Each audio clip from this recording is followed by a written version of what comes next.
Salut tout le monde, bienvenue sur la chaîne de l'expatriation en Thaïlande. C'est Mathieu, je suis toujours à Bangkok, ça se passe bien. Aujourd'hui, je vais aller me promener du côté de Riverside, c'est un petit peu plus loin que chez moi, toujours dans le quartier de Bangkok, San Phan Taksin. Donc on va discuter, puis je vais filmer un petit peu la rue, la vie d'ici. Vous allez pouvoir voir un petit peu comment ça se passe, la vie locale en Thaïlande. Pour commencer, je vous remercie tous pour me suivre. Continuez de vous abonner, c'est important pour moi, ça m'aide à développer la chaîne. Continuez à me soutenir, à mettre des likes, ça me fait plaisir.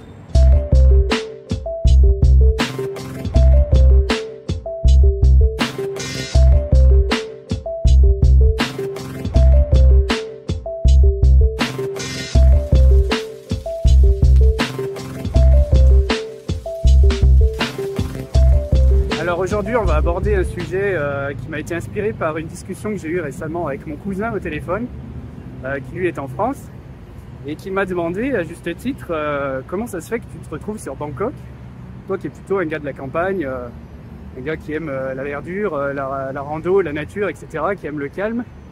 Comment ça se fait que tu as choisi Bangkok, il n'y avait pas d'autres coins, d'autres meilleurs coins en Thaïlande pour s'installer? Effectivement, c'est une question légitime. Donc je vais y répondre au cours de cette vidéo.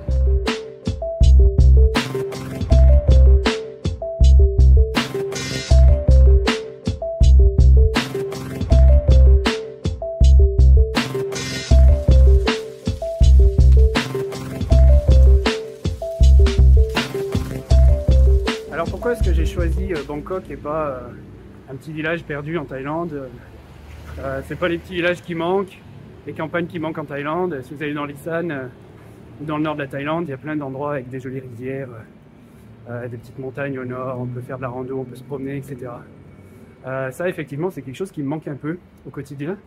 J'adore Bangkok, hein, c'est une ville qui est assez fascinante. C'est une ville qui bouillonne, qui dort jamais, ça bouge nuit et jour. C'est super, mais c'est vrai que à la longue, c'est un petit peu compliqué de se reposer et de trouver un peu de calme ici. C'est vrai que moi, à la base, je suis plutôt quelqu'un qui aime le calme, la nature, la campagne. Mais en fait, voilà, si on fait une petite comparaison entre la campagne et la ville, j'ai envie de dire que la campagne, c'est bien pour se reposer, pour les vacances. C'est bien éventuellement pour vivre quand on a une petite vie de famille avec des enfants, etc. Construire sa maison, vivre calme. Mais quand on est célibataire, qu'on a envie de bouger, de changer de vie, c'est peut-être pas l'endroit où il faut être. Moi, j'aime beaucoup les extrêmes en fait. Donc soit la campagne profonde, perdue, soit vivre en ville. Mais alors dans ce cas-là, je préfère effectivement une grosse ville.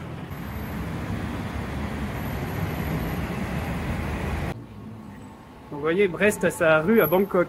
Surprenant, hein, je viens de découvrir ça. On est dans le quartier de l'ambassade de France, qui est pas très loin, un petit peu plus bas. C'est peut-être un rapport avec ça.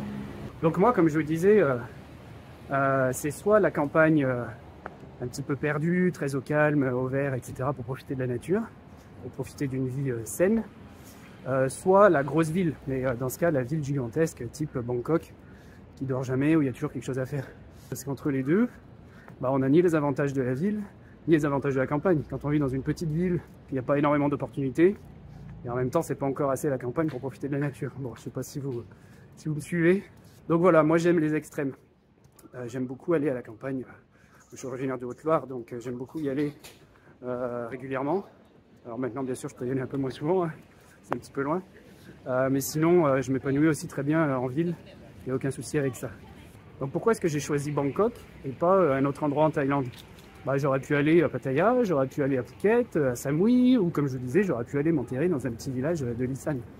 Moi, il ne faut pas oublier que je suis venu ici aussi pour travailler quand même. En Thaïlande, j'ai failli tomber. En Thaïlande, il y a beaucoup de retraités qui viennent, donc qui ont une retraite qui arrive de France et qui peuvent vivre tranquillement. Moi, c'est pas mon cas, hein, je suis pas à la retraite, je suis pas rentier, donc j'ai besoin de gagner ma vie. Et pour gagner ma vie, il faut que je sois là où tout se passe. Et là où tout se passe, alors il n'y a pas que à Bangkok, bien sûr, mais Bangkok, ça reste la capitale. Je crois qu'il y a un Thaïlandais sur 5 ou sur 6 qui vit dans la région de Bangkok. C'est ici où il y a les entreprises, c'est ici où il y a l'activité, où il y a le business, c'est ici, regardez, les petites rues, elle est sympa. C'est ici où il y a du réseau. Alors, je suis un peu perdu, j'hésite en même temps que vous. J'ai estimé que c'était à Bangkok qu'il fallait commencer l'aventure, parce que c'est ici que j'aurai le maximum d'opportunités en fait, tout simplement. D'un autre côté, Bangkok c'est une ville que j'aime beaucoup, hein. Quand je faisais mes voyages en Asie, j'étais passé plusieurs fois par Bangkok. C'est l'endroit que je connais le mieux en Thaïlande. Et Bangkok c'est génial, hein. Ça bouge, il y a plein de choses à faire, les quartiers sont très différents. Là vous voyez par exemple je me promène, je suis pas très loin de la rivière du Chao Phraya, pas très loin de chez moi, dans un petit quartier calme, avec des petites maisons. On entend les enfants qui rient, là on est dimanche donc ça doit être la journée des barbecues. Et à côté de ça, à quelques kilomètres d'ici, on prend le BTS et puis on arrive dans le centre de Siloam, là où ça va être plutôt l'ambiance moderne, les grands immeubles, les grands buildings, les voitures, etc. Donc c'est un petit peu ce contraste que j'aime beaucoup ici en Thaïlande et principalement à Bangkok.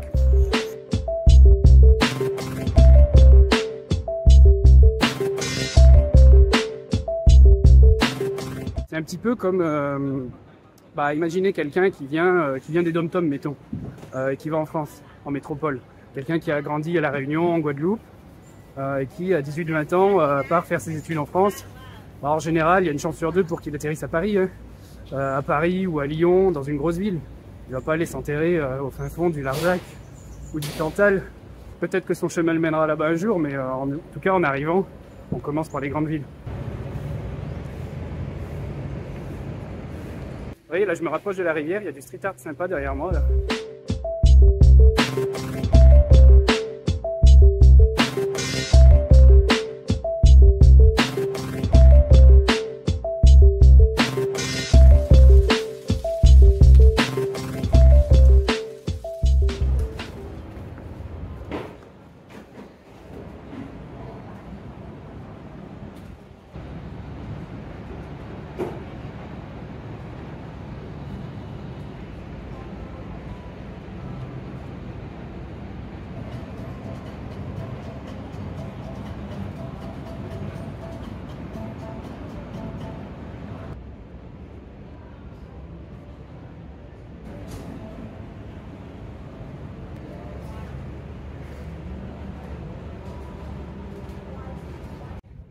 Bon, là j'ai fait un petit tour dans une boutique d'antiquaire, d'antiquaire vintage, assez sympa.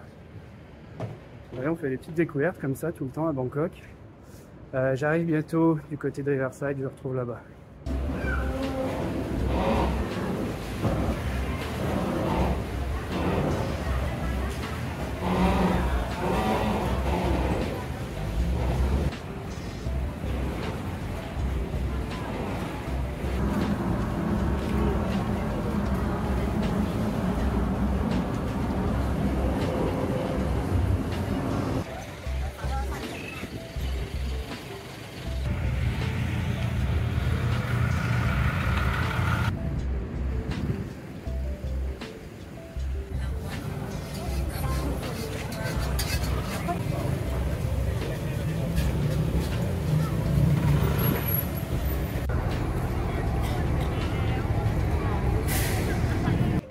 Voilà pourquoi Bangkok et pas un autre endroit en Thaïlande.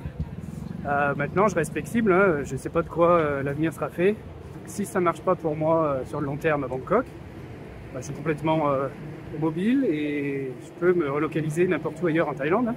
Si demain il y a une opportunité à Pattaya, à Samui, pourquoi pas y aller. Moi comme je vous ai dit, mon objectif c'est de m'intégrer ici sur du long terme. Je tente ma chance sur Bangkok. Pour l'instant je vous avoue que c'est un peu timide. Il faut se donner du temps et puis dans quelques temps on verra s'il faut éventuellement bouger, s'il y a une meilleure opportunité ailleurs, dans les îles, peut-être dans le nord à Chiang Mai ou peut-être à Pattaya ou n'importe où ailleurs. Je suis complètement capable de bouger. Vous voyez là, donc on s'est promené un petit peu entre Bang Rak et Riverside.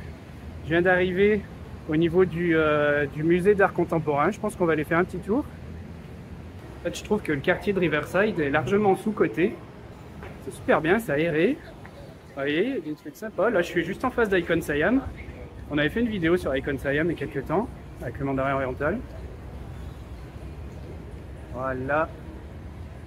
Il y a des petits cafés, des restaurants, de la musique. Je pense que ça doit être animé aussi en soirée. Et à partir de San Phan Taksin, on peut prendre le bateau sur l'Est Lake Saturn et remonter sur le Chao Phraya en direction du nord. Et là, on traverse tout Bangkok.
Bon, le musée est assez immense, hein, il est grand sur 3 étages. C'est gratuit si vous ouvert au public, donc si vous êtes dans le coin, n'hésitez pas à passer, c'est intéressant. Plein de belles choses à voir. Voilà, bah, écoutez, on arrive à la fin de la vidéo, j'espère qu'elle vous a plu. C'était un petit sujet léger, puis ça permettait de se promener et de vous faire visiter le quartier. Regardez, en Thaïlande, la religion a une place très importante. Partout, vous avez des petits des temples et des petits hôtels à l'entrée de tous les bâtiments. Voilà.